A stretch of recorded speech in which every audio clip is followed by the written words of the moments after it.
नमस्कार सर्व स्वामी भक्तांना, तुमचं स्वागत आहे माझ्या चॅनलमध्ये soul journey with Shri Swami Samarth. दिवस आनंदमय जाओ हीच मी स्वामींपुढे प्रार्थना करते आणि माझ्या व्हिडिओला सुरुवात करते। चॅनलवरती जर नवीन असाल तर सबस्क्राईब करायला विसरू नका, कारण मी माझ्या व्हिडिओमार्फत आध्यात्मिक प्रगतीचा मार्ग ह्याची माहिती पोहोचवण्याचा पुरेपूर प्रयत्न करत असते। छोटे आणि सोपे उपाय जे तुमचं आयुष्य बदलू शकतात। तर आज जी मी माहिती देणार आहे ना ती आहे की होळी, ठीक आहे। होळीच्या दिवशी पौर्णिमा ही किती वाजता सुरू होणार आहे, चंद्रोदय किती वाजता समाप्त होणार आहे, ठीक आहे। सूतक किती वाजता सगळ्यांसाठी असणार आहे आणि गर्भवती, अशक्त, वृद्ध, लहान मुलं ह्यांच्यासाठी सूतक किती वाजता असणार आहे, ठीक आहे। ह्याच्या व्यतिरिक्त आपल्याला कुठल्या कुठल्या गोष्टींची काळजी घ्यायची आहे त्या दिवशी, ठीक आहे।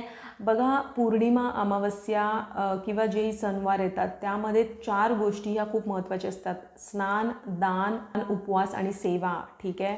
तर नेमकं त्या दिवशी आपल्याला काय काय करायचं आहे, आपण उपवास 2 तारखेला 3 तारखेला कुठल्या दिवशी हा ठेवू शकतो, कुठल्या कुठल्या गोष्टींचं दान आपल्याला त्या दिवशी करायचं आहे, कुठल्या कुठल्या सेवा आपल्याला करायच्या आहेत, ठीक आहे। मानसिक सेवा ह्या कुठल्या कुठल्या करायच्या आहेत त्या दिवशी। तर या सगळ्या गोष्टींची सविस्तर माहिती मी या व्हिडिओमध्ये देणार आहे। त्या व्हिडिओ शेवटपर्यंत बघा। त्या अगोदर आपण स्वामींना वंदन करूया आणि मग मी माझ्या व्हिडिओला सुरुवात करते, ठीक आहे। अनंत कोटी ब्रह्मांड नायक राजाधिराज योगीराज अक्कलकोट निवासी श्री स्वामी समर्थ महाराज की जय। अवधूत चिंतन श्री गुरुदेव दत्त श्रीपादराजम शरणम प्रपदे श्री स्वामी समर्थ सर्वांना। तर बघा, आता होलिका दहन तर आपल्याला 2 तारखेलाच करायचं आहे, ठीक आहे, रात्री। पौर्णिमा ही सुरू होत आहे ना 5:55 2 तारखेला, 3 तारखेला सायंकाळी 5:07 पौर्णिमा आहे, ठीक आहे। आता आपण समजून घेऊया की चंद्रग्रहण म्हणजे काय आहे, ठीक आहे। व माहिती देते की चंद्रग्रहण काय आहे, ठीक आहे। बघा, सूर्य आणि चंद्र, ठीक आहे, ह्याच्यामध्ये जेव्हा पृथ्वी येते ना आणि एक स्ट्रेट लाईन क्रिएट होते त्याला आपण चंद्रग्रहण असं म्हणतो, ठीक आहे। आता पृथ्वीची छाया ही पूर्ण चंद्रावरती जेव्हा पडते आणि चंद्र जेव्हा लाल होतो, ठीक आहे, तर त्याला आपण खग्रास चंद्रग्रहण असं म्हणतो, ठीक आहे। आणि पृथ्वीची छाया जेव्हा काही भागांवरती चंद्रावरती पडते त्याला आपण खंडग्रास चंद्रग्रहण असं म्हणतो, ठीक आहे। आणि चंद्रग्रहण हे नेहमी पौर्णिमेच्या वेळी येतं आणि सूर्यग्रहण हे नेहमी अमावस्याच्या वेळी येतं, ठीक आहे। तर आता आपण बघूया की चंद्रग्रहण किती वाजता आहे। चंद्रग्रहण हे 3 तारखेला 3:20 ते 6:48 राहणार आहे, ठीक आहे। त्यामधून सूतक काळ जो सुरू होतो तो 9 तास अगोदर सुरू होतो, सर्वांसाठी सुरू होणार आहे 6:20 ते 6:48 आणि वृद्ध, गर्भवती, लहान मुलं, अशक्त, आजारी ह्यांच्यासाठी सूतक हा सुरू होणार आहे 11 वाजलेपासून ते 6:48 ठीक आहे। आणि पुण्यकाळ जो असणार आहे तो असणार आहे 6:20 ते 6:48, ठीक आहे। तर आणि राहू काळ जो आहे तो 3 ते 4:30 मध्ये आहे। ह्याच्यामध्ये आपल्याला शुभ कार्य कुठलंही करायचं नाही। बघा, होळीच्या 8 दिवसा अगोदरपासून हे मानलं जातं की होळष्टक असतं, त्यावेळी त्या 8 दिवसात काहीही चांगलं कार्य केलं नाही जात। कितपत योग्य आहे अयोग्य आहे ह्या खोलात मी अजून शिरलेली नाही, त्यामुळे मी त्याचं प्रमाण तुम्हाला देऊ नाही शकत, ठीक आहे। ह्याच्या व्यतिरिक्त काही जण चंद्रग्रहण हे पाळतात, काही जण नाही पाळत, पण जे आध्यात्मिक असतात, ठीक आहे, त्यांना ह्या गोष्टी सगळ्या खूप टच करतात आणि ते ह्या सगळ्या गोष्टींचं पालन करतातच करतात, त्यातली मी एक आहे।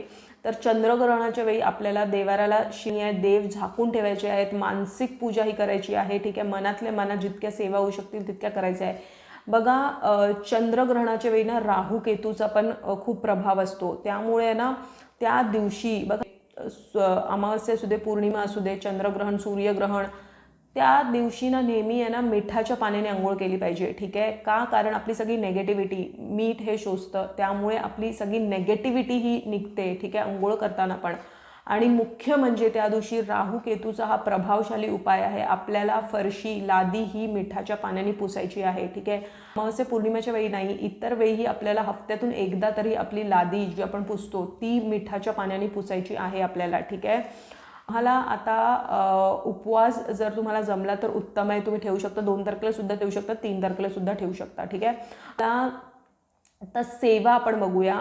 बघा, ही सेवा फक्त मी एवढंच सांगेन की गर्भवती महिलांना त्या दिवशी कुठल्या कुठल्या गोष्टींचं, हे गर्भवती महिलांसाठीच नाही सगळ्यांसाठीच आहे, की 3 तास 27 मिनिटं ह्या कालावधीमध्ये आपल्याला काहीही कमी म्हणजे खायचं नाही आहे। का खायचं नाही आहे? बिकॉज त्या गोष्टींचा इम्पॅक्ट होतो आपल्यावरती. बिकॉज चंद्र हे मन आहे ना, तर जसं आपण खातो तसेच आपले विचार बनतात. तर त्यावेळेस असं थोडंसं खाणं हे टाळावं. तुम्ही झोपू शकता, ठीक आहे. तुम्ही बघा, हे फक्त गर्भवती महिलांना आहे, म्हणजे तुम्ही झोपू शकता, ठीक आहे. तुम्हाला मेडिकेशन काय चालू असेल तर तुम्ही गोळ्या वगैरे सगळं घेऊ शकता, ठीक आहे. ह्याच्या व्यतिरिक्त फक्त तुम्हाला नखं नाही कापायची आहेत, केस नाही कापायची आहेत, ठीक आहे. कात्री सुरी म्हणजे नेगेटिव्ह गोष्टी, बेसिकली नेगेटिव्ह गोष्टींचा तुम्हाला वापर करायचा नाही आहे, ठीक आहे.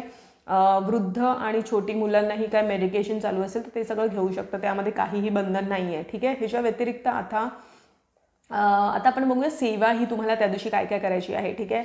तर बघा, तुम्हाला सगळ्यात अगोदर तर ना तुम्हाला आता चंद्रग्रहण झाल्यानंतर अंघोळ करायची आहे, ठीक आहे. सत्यनारायणची पूजा तुम्ही ठेवू शकता, कारण हा जी आहे ती विष्णुदेवांशी कनेक्टेड आहे, त्यामुळे विष्णुदेवांचं जितकं होऊ शकेल तितकं नामजाप करायचं आहे. ओम नमो भगवते वासुदेवाय नमः या मंत्राचा जाप तुम्हाला करायचा आहे, ठीक आहे. ह्याच्या व्यतिरिक्त चंद्रग्रहण आहे ना, तर चंद्राचं मंत्र ओम सोम सोमाय नमः ह्या मंत्राचा तुम्हाला जाप करायचा आहे, ठीक आहे.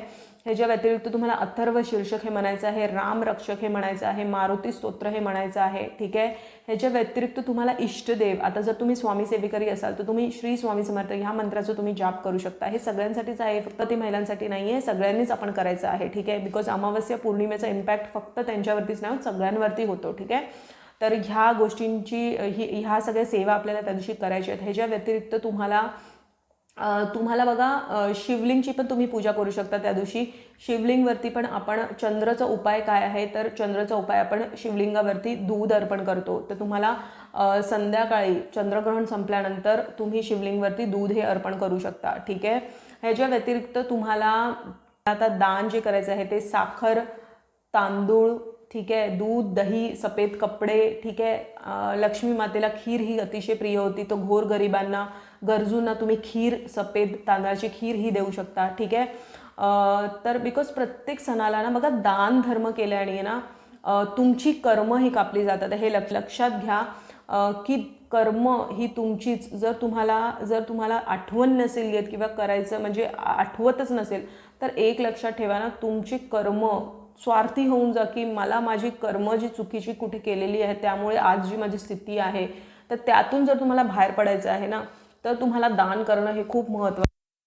दहन तर आपण करणारच आहे 2 तारखेला, पण 3 तारखेला सुद्धा घराच्या शुद्धीकरणासाठी 2 गौऱ्या तुम्ही कापूर टाकून त्याचं शुद्धीकरण करू शकता. घराचं शुद्धीकरण होतं, बिकॉज चंद्रग्रहणाचा जो इम्पॅक्ट असतो तो पूर्ण पृथ्वीवरती पडतो, त्यामुळे घराची शुद्धता, घरात सकारात्मक ऊर्जा येण्यासाठी आपल्याला गौऱ्या आणि कापूर याचा धूप करायचा आहे, ठीक आहे. एक शांतमय वातावरण एक निर्माण होतं हे सगळ्या गोष्टी केल्याने, ठीक आहे. जमलं तर ध्यान करा 15 मिनटं, ठीक आहे. ओम नमः शिवायचा जाप करा त्या दिवशी, ठीक आहे. त्यांसाठीच आहे हे, फक्त गर्भवती महिलांसाठीच नाही आहे, हे सगळ्यांसाठीच आहे. आपल्याला त्या दिवशी सगळ्या गोष्टींची काळजी घ्यायची आहे. आता माझा व्हिडिओ, मला हीच माहिती आज द्यायची होती. जर या व्हिडिओमार्फत तुम्हाला महत्त्वपूर्ण माहिती भेटली असेल तर प्लीज माझ्या चॅनलला सबस्क्राईब करा. स्वस्थ राहा, स्वामींच्या नामात आपलं मन रमून राहा आणि कोटी कोटी धन्यवाद हा व्हिडिओ बघितल्याबद्दल.